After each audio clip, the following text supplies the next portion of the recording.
श्रीहरिस्तोत्रम् जगज्जालपालं चलत्कण्ठमालं शरच्चन्द्रभालं महादैत्यकालं नभोनीलकायं दुरावारमायम् सुपद्मासहायं भजेऽहं सदाम्भोधिवासं गलत्पुष्पहासं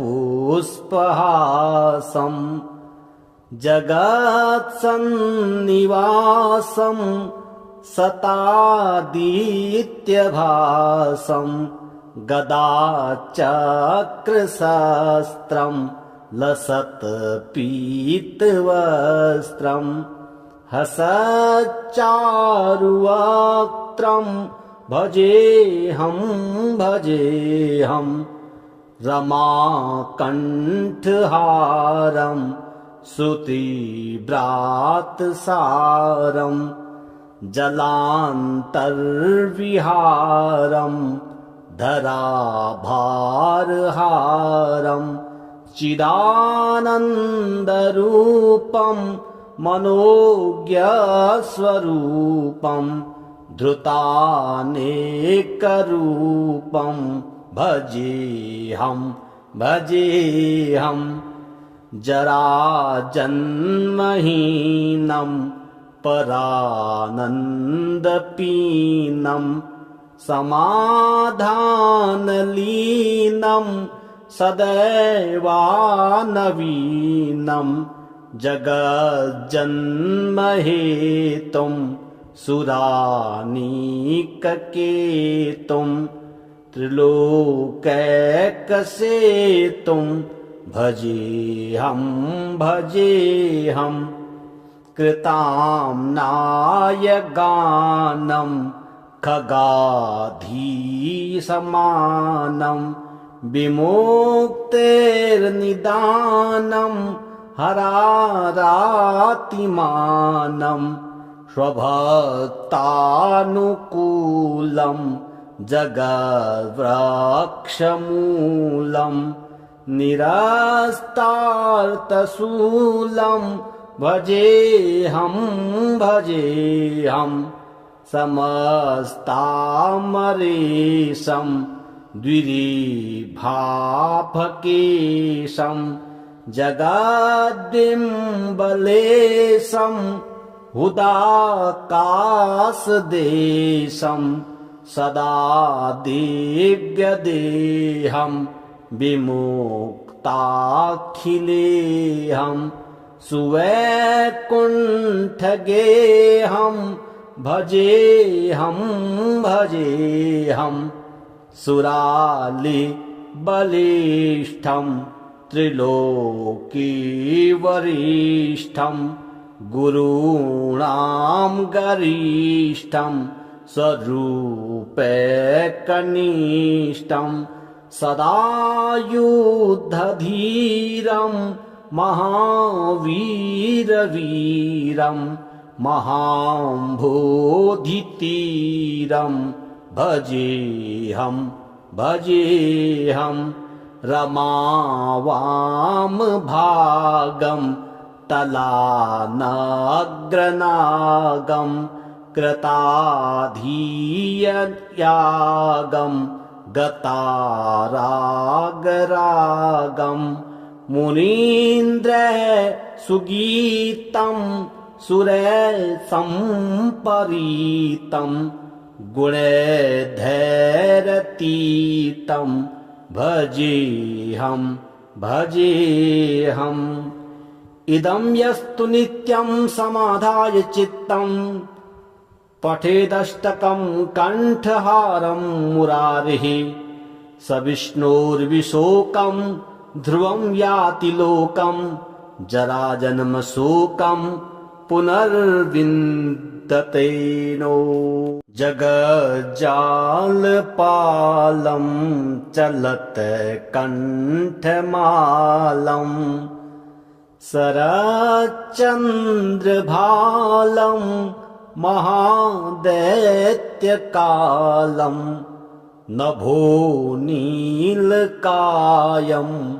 दुरावारमायं सुपद्मासहायं भजेऽहं सदाम्भोधिवासं गलत्पुष्पहासं जगत्सन्निवासं शतादित्यभासं गदाचक्रशस्त्रं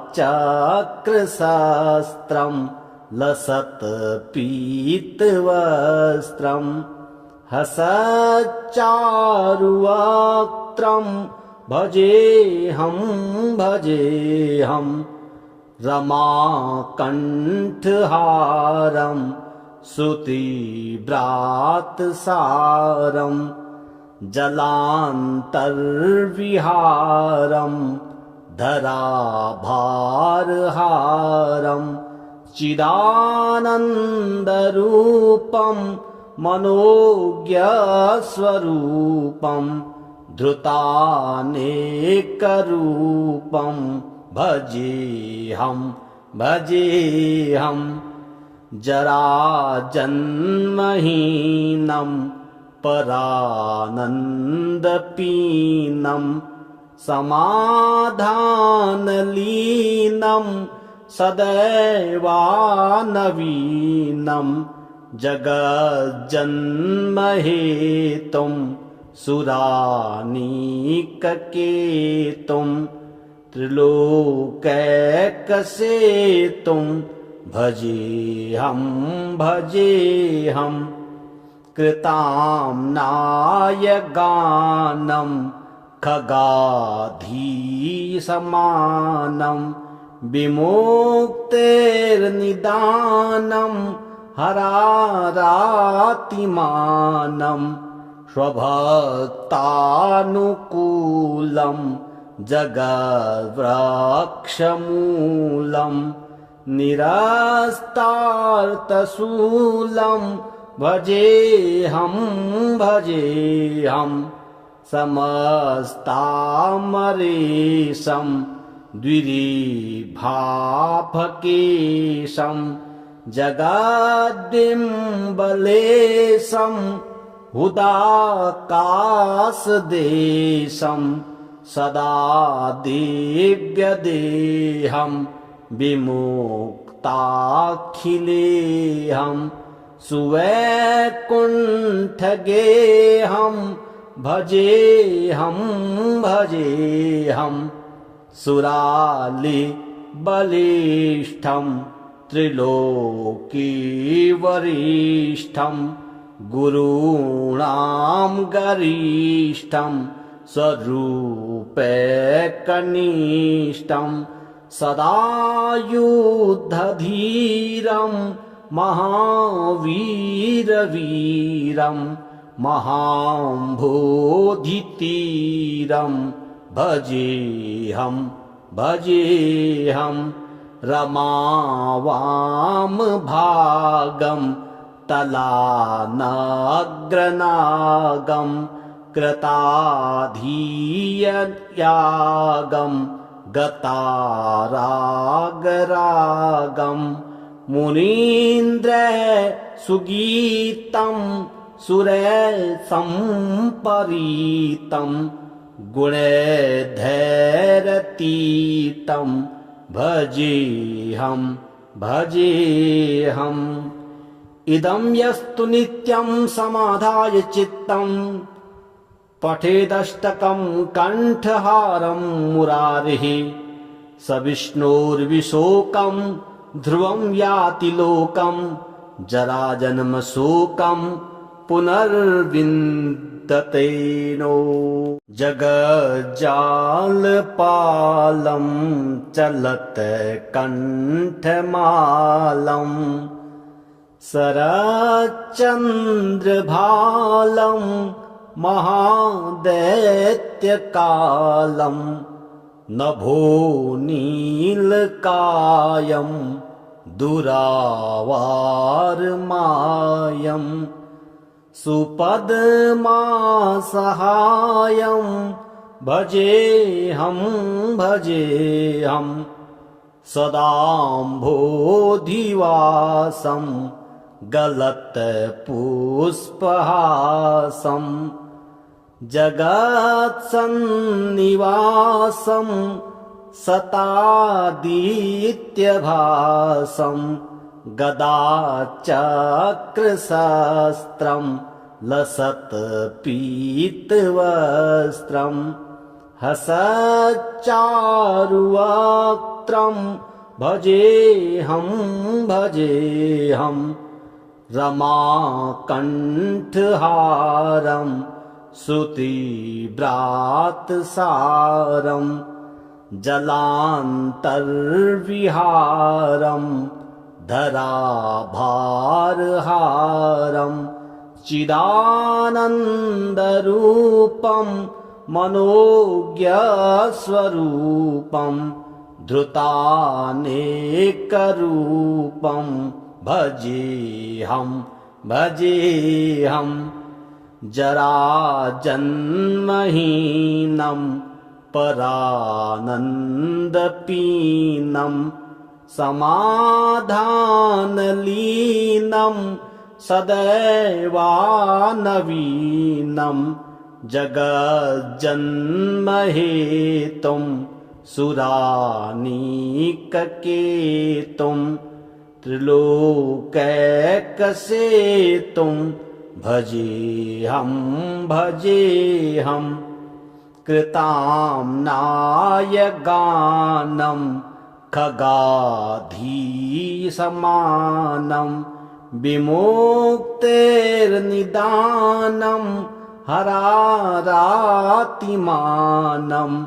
स्वभक्तानुकूलं जगद्वृक्षमूलं निरस्तार्थशूलं भजेऽहं समस्तामरेशं द्विरेभाफकेशं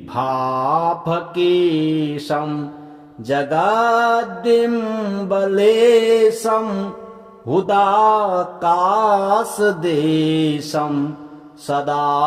दिव्यदेहं विमुक्ताखिलेऽहं सुवैकुण्ठगेऽहं भजेऽहं सुरालिबलिष्ठं त्रिलोकीवरिष्ठं गुरूणां गरिष्ठं स्वरूपैकनिष्ठं सदा युद्धधीरं महावीरवीरं महाम्भोधितीरं भजेऽहं रमावामभागं तलानग्रनागं कृताधीययागं गतारागरागं मुनीन्द्रः सुगीतं सुरसम्परीतं गुणैर्धैरतीतं भजेऽहम् इदं यस्तु नित्यं समाधाय चित्तं पठेदष्टकं कण्ठहारं मुरारिः स विष्णोर्विशोकं ध्रुवं याति लोकं जराजन्मशोकं पुनर्विन्दते नो। जगज्जालपालं चलत्कण्ठमालं शरच्चन्द्रभालं महादैत्यकालं नभोनीलकायं दुरावारमायं सुपद्मासहायं भजेऽहं सदाम्भोधिवासं गलत्पुष्पहासं जगत्सन्निवासं शतादित्यभासं गदाचक्रशस्त्रं लसत्पीतवस्त्रं हसच्चारुवक्त्रं भजेऽहं रमाकण्ठहारं श्रुतिव्रातसारं जलान्तर्विहारं धराभारहारं चिदानन्दरूपं मनोज्ञस्वरूपं धृतानेकरूपं भजेऽहं जराजन्महीनं परानन्दपीनं समाधानलीनं सदैवानवीनं जगज्जन्महेतुं सुरानीककेतुं त्रिलोकैकसेतुं भजेऽहं कृताम्नाय गानं खगाधीसमानं विमुक्तेर्निदानं हरारातिमानं स्वभक्तानुकूलं जगद्वृक्षमूलं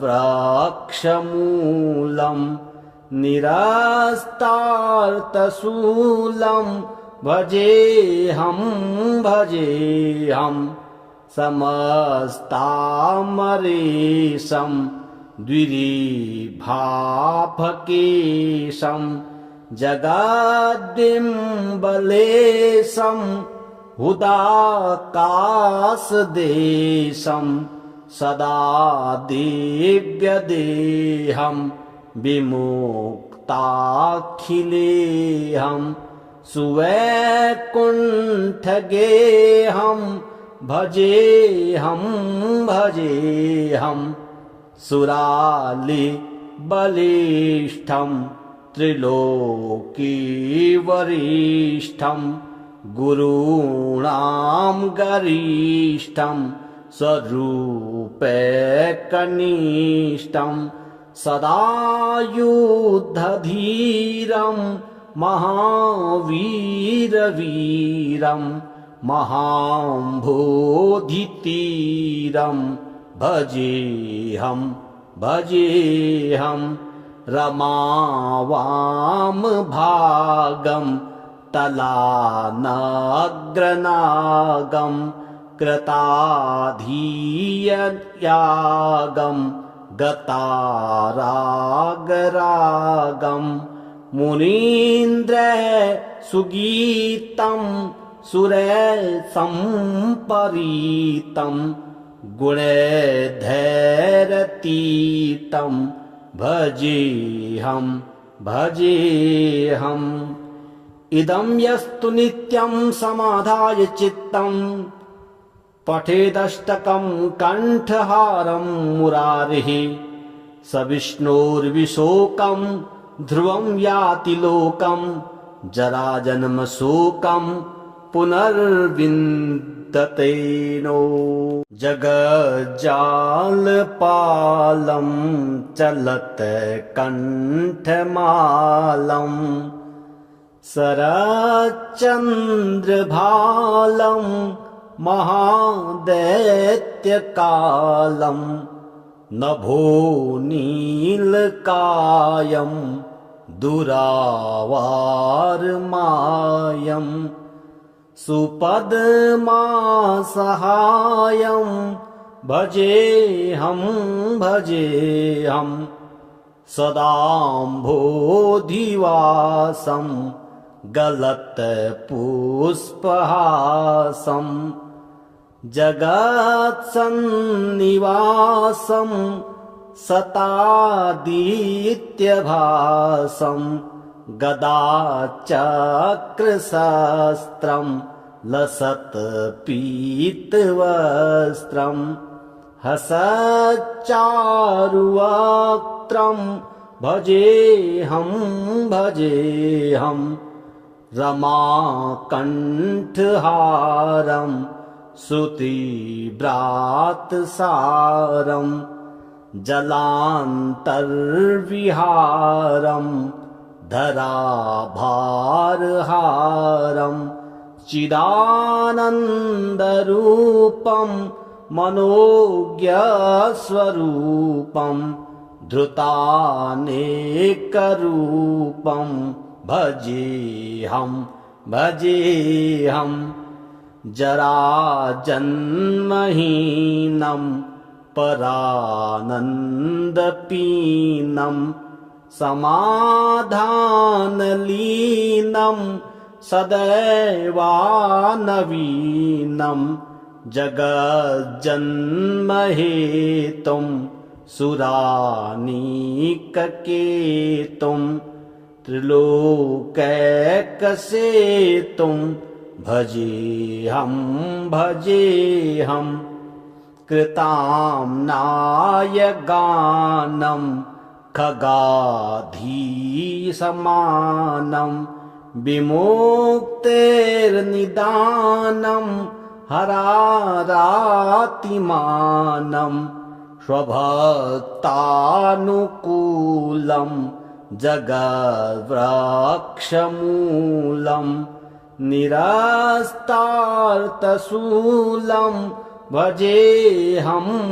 भजेऽहं समस्तामरेशं द्विरीभाफकेशं जगद्बिम्बलेशं हुदाकाशदेशं सदा दिव्यदेहं विमुक्ताखिलेऽहं सुवैकुण्ठगेऽहं भजेऽहं सुरालिबलिष्ठं त्रिलोकीवरिष्ठं गुरूणां गरिष्ठं स्वरूपैकनिष्ठं सदा युद्धधीरं महावीरवीरं महाम्भोधितीरं भजेऽहं रमावामभागं तलानग्रनागं कृताधीययागं गतारागरागं मुनीन्द्रः सुगीतं सुरसम्परीतं गुणैर्धैरतीतं भजेऽहं इदं यस्तु नित्यं समाधाय चित्तं पठेदष्टकं कण्ठहारं मुरारिः स विष्णोर्विशोकं ध्रुवं याति लोकं जराजन्मशोकं पुनर्विन्दते नो जगज्जालपालं चलत्कण्ठमालं शरच्चन्द्रभालं महादैत्यकालं नभोनीलकायं दुरावारमायं सुपद्मासहायं भजेऽहं सदाम्भोधिवासं गलत्पुष्पहासं जगत्सन्निवासं शतादित्यभासं गदाचक्रशस्त्रं लसत्पीतवस्त्रं हसच्चारुवक्त्रं भजेऽहं रमाकण्ठहारं श्रुतिव्रातसारं जलान्तर्विहारं धराभारहारं चिदानन्दरूपं मनोज्ञस्वरूपं धृतानेकरूपं भजेऽहं जराजन्महीनं परानन्दपीनं समाधानलीनं सदैवानवीनं जगज्जन्महेतुं सुरानीककेतुं त्रिलोकैकसेतुं भजेऽहं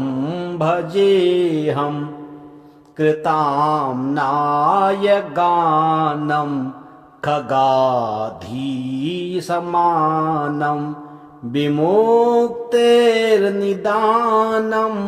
हरारातिमानं स्वभक्तानुकूलं जगद्वृक्षमूलं निरस्तार्थशूलं भजेऽहं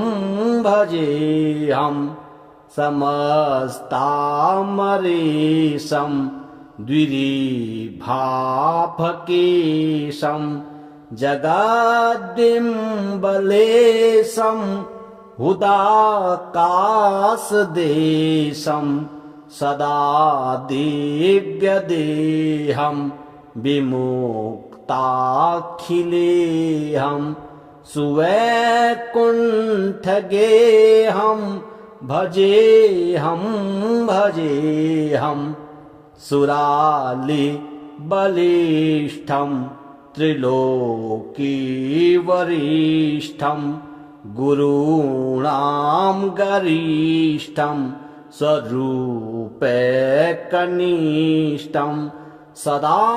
युद्धधीरं महावीरवीरं महाम्भोधितीरं भजेऽहं रमावामभागं तलानग्रनागं कृताधीययागं गतारागरागं मुनीन्द्रः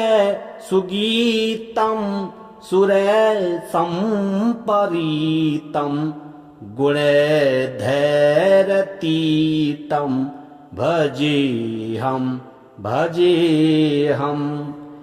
इदं यस्तु नित्यं समाधाय चित्तं पठेदष्टकं कण्ठहारं मुरारिः स विष्णोर्विशोकं ध्रुवं याति लोकं जराजन्मशोकं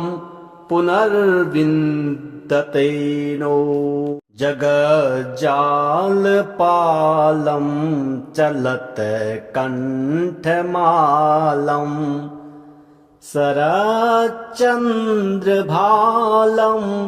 महादैत्यकालं नभो नीलकायं दुरावारमायं सुपद्मासहायं भजेऽहं सदाम्भोधिवासं गलत्पुष्पहासं जगत्सन्निवासं सतादित्यभासं गदाचक्रशस्त्रं लसत्पीतवस्त्रं हसच्चारुवक्त्रं भजेऽहं रमाकण्ठहारं श्रुतिव्रातसारं जलान्तर्विहारं धराभारहारं चिदानन्दरूपं मनोज्ञस्वरूपं धृतानेकरूपं भजेऽहं जराजन्महीनं परानन्दपीनं समाधानलीनं सदैवानवीनं जगज्जन्महेतुं सुरानीककेतुं त्रिलोकैकसेतुं भजेऽहं कृताम्नाय गानं खगाधीसमानं विमुक्तेर्निदानं हरारातिमानं स्वभक्तानुकूलं जगद्वृक्षमूलं निरस्तार्थशूलं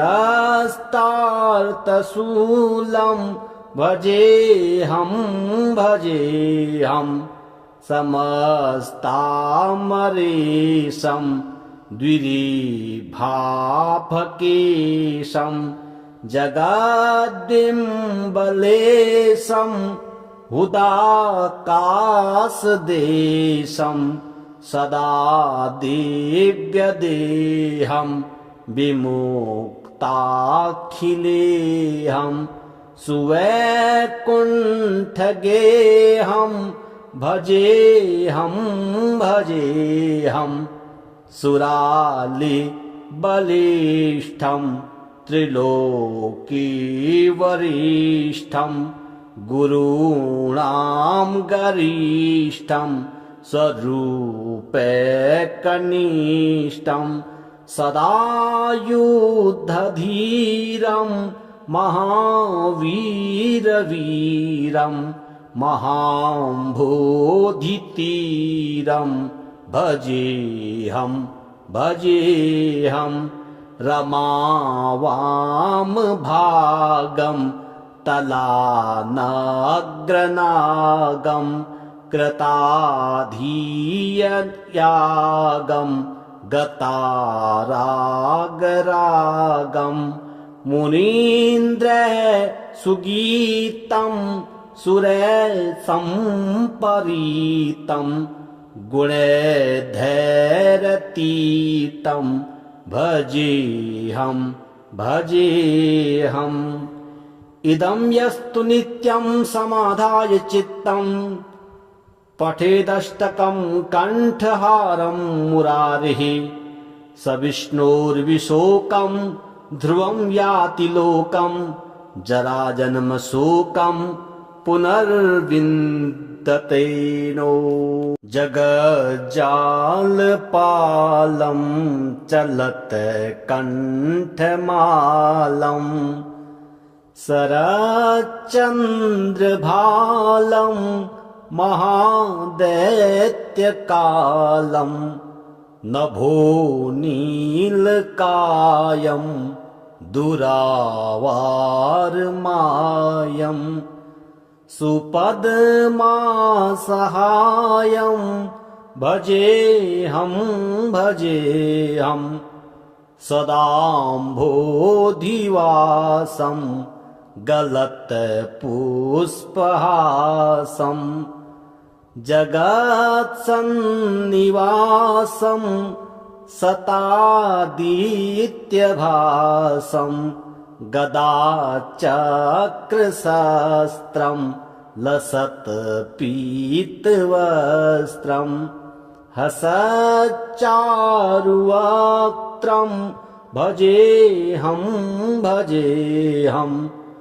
रमाकण्ठहारं श्रुतिव्रातसारं जलान्तर्विहारं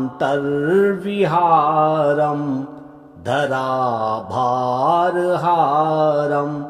चिदानन्दरूपं मनोज्ञस्वरूपं धृतानेकरूपं भजेऽहं भजेऽहं जराजन्महीनं परानन्दपीनं समाधानलीनं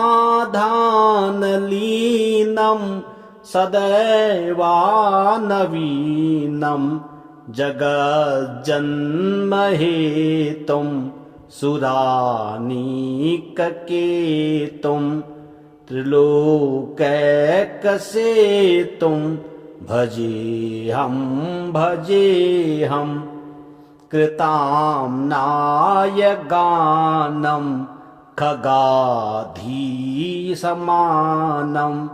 विमुक्तेर्निदानं हरारातिमानं स्वभक्तानुकूलं